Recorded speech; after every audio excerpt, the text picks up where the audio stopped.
উত্তেজনাপূর্ণ লড়াইয়ে কেউই শেষ পর্যন্ত এগিয়ে থাকতে পারল না। চ্যাম্পিয়ন্স লিগ সেমিফাইনালের প্রথম লিগে সমতায় শেষ হয়েছে অ্যাটলেটিকো মাদ্রিদ ও আর্সেনালের লড়াই।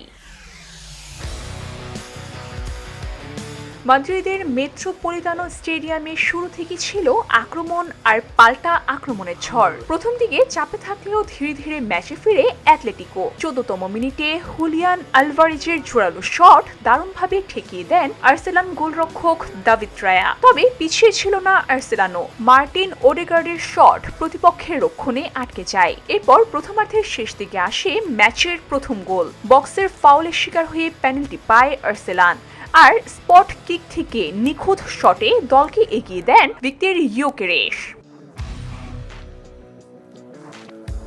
বিরতির পর বদলে যায় ম্যাচের চিত্র।